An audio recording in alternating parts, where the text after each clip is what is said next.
everybody, this is Alexis, and I just wanted to come here and first tell everyone thank you for all of your support during my recent hospitalization. As many of you may know, I have a disease called Sicklecell anemia, which I'm going to give you about 5 seconds to see what happens to my body when I have sickle cell attacks. Okay, 3, 2, 1. Sickle cell anemia is a genetic disease that affects hemoglobin, the oxygen transport molecule in the blood. The disease gets its name from the shape of the red blood cells under low oxygen conditions. Some red blood cells become sickle-shaped, and these elongated cells get stuck in small blood vessels so that parts of the body don't get the oxygen they need.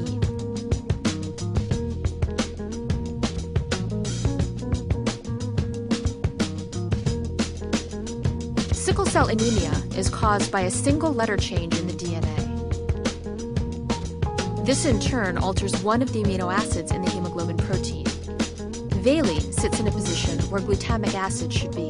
The valine makes the hemoglobin molecules stick together when oxygen tension is low, forming long fibers that distort the shape of the red blood cells, and this brings on an attack.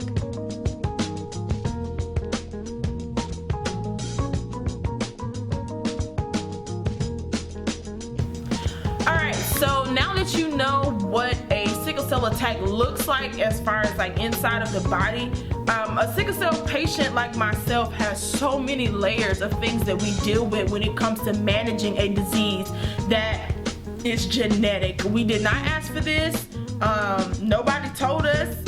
There are just so many different things that can be said about how a person gets sickle cell disease.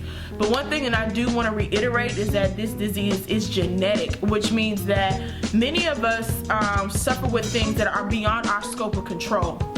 Because of that, I want to invite you into the financial portion of what it's like to deal with a pre-existing health condition that is costly. The medicines cost, the hospital stays cost, the blood transfusion cost, everything that we go through as sickle cell patients, it costs. You guys, it is a burden financially to have a sickness. I don't think that I've ever in my life had a season like this one where I have identified with what it means to suffer. It has been a season that has taught me so much about God, but it's taught me an incredible amount about suffering. I'm suffering in my body, I'm suffering financially, I am suffering with my relationships with people of not feeling adequate or enough. I'm in a season that's taking me through the furnace, and it's my season. So I want to just give you guys a glimpse, because I think a lot of times when we're on social media, we talk about, you know, don't take away our insurance, don't take away our health care, please keep our lives together. We don't have a clear picture of what it is that a person is truly wrestling with. So me personally, I'll just tell my story. I am not on disability. I'm not on Social Security. I don't want to be on it. I don't want to become dependent on a monthly check from the government to get me through life. When you get the wrong person in office and all of a sudden the check disappears, or they tell you the money can run out. That's not how I personally want to live my life. As long as I have access to good doctors, it is affordable for me to see a doctor, and I can have access to affordable medication. I truly believe that our market system and the way that we humans are supposed to be set up to care for one another, that we can help one another with every infirmity and sickness that we have. That is my story. That's my prerogative. I like working. I like being employed, and I don't think any sickle cell patient will tell you that they like sitting at home collecting a check. But we are people who live in a fallen world, and unfortunately, when you live in a fallen world, you have sickness and disease. I don't believe that it is solely the church's responsibility to take care of people when we are sick. I don't think that every church on the block could not afford the bill of healthcare. I truly believe that we do have to have great answers from our government that works with the people, and we put people in office who we feel like are supposed to represent us. So there are things that we are going through in our affliction that have to be solved through multiple channels. It is church, and it is government, it is a personal accountability to your health. So I try to make sure that I'm a faithful steward of my body, and that I'm as sick, as least as possible. But there are some sickle cell patients who do not have my same story, they don't have my same testimony, and they don't deserve to be shamed because they live a different life. And I don't think that anyone who is suffering with a sickness deserves to feel shamed because, or by their government or by anyone, simply because their body does something that they cannot control. I believe we should fight for quality healthcare for all of us. And so I'm just going to show you guys a glimpse. I'm going to log into my Blue Cross and Blue Shield patient portal, and I'm going to show you guys just how much money it costs for me to be in the hospital when it comes to medicines, when it comes to my recent hospital stay, and when it comes to just everyday needs that I have as a person with a chronic illness. I'm going to show you guys how much this costs. I want to show you guys my recent hospitalization. You see this bad boy right here? $21,671.99. That's my hospital stay. That's one hospital stay. This is when I checked into the emergency room. This is the x-ray that I got. These are other different small things, doctor's bills and things that I have had checkups and stuff like that in the past. This is my oncologist. That's their payment. This is the bill for the other part of that oncology visit, getting lab work done, blood work drawn.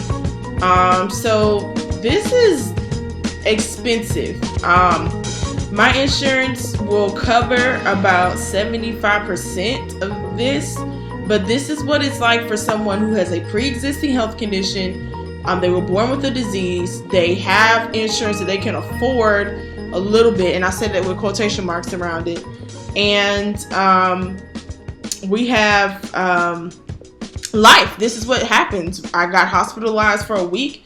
I try to take as much care of my body as I can, but this is what it looks like. And so I'm going to get a bill in the mail for the medical center for about 75% of paying that, and that's going to cost me a lot of money, plus all of these prescription medications, that all these little amounts, they all add up.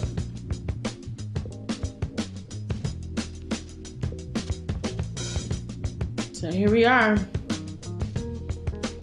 Hospital bill, hospital bill, hospital bill, hospital. Just to get an x-ray, just to breathe the air in the emergency room, and to get a bag of fluid.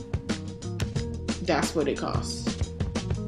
Normal everyday citizens, I have a job. I work for myself because the type of job that I need to have requires me to be in a relaxed environment where it's not a rigid schedule, and me working for myself is one of the best things that I could do. Not on disability, not on SSI, not on Medicaid, Medicare, none of that. And this is my life. Okay, so as you can see, you guys, my last hospitalization cost $21,000. That hospital stay was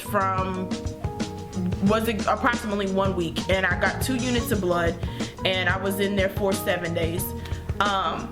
Not including the medicines, not including ER, like I said, not including radiology, which will all be separate bills. $21,000. My insurance is going to cover 75%.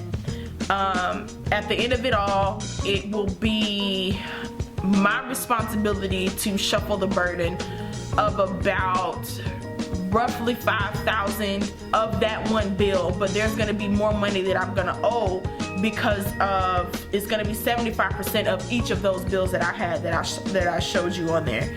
So you guys, this is real life. I don't got $21,000, but my Father in heaven does. I'm just going, whoop. I personally do not own or have $21,000 sitting around in the bank. I don't have $5,000 sitting around in the bank.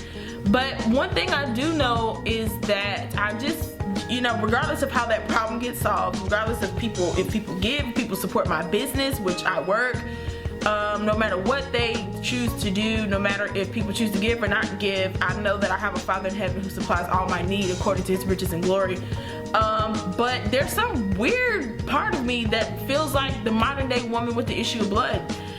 In scripture, one of the things that scripture pointed out about her was that it says that she spent all she had on doctors trying to get better. So not only was this woman sick, she was broke, she was poor, and sickness brought about more issues than just feeling bad physically. It cripples your emotions. It makes you feel like you have no sense of self-worth. I don't think any person who is poor and sick wants to be poor and sick. I think if you're gonna pick a battle, you pick one, not both.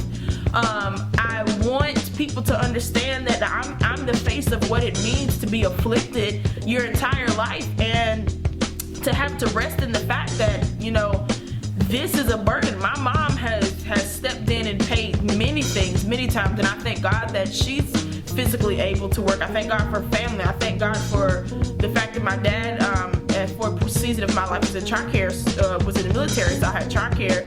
So there were things that were not as expensive as they should have been. But I'm here. I'm on my own. I'm by myself. This is my burden.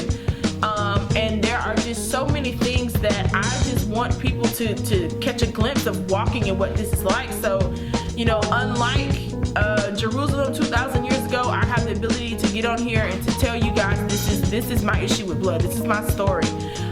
So if you want to help, if you want to donate, please feel free. But it's one of those situations where my heart is just to show you what this looks like. This is a monster.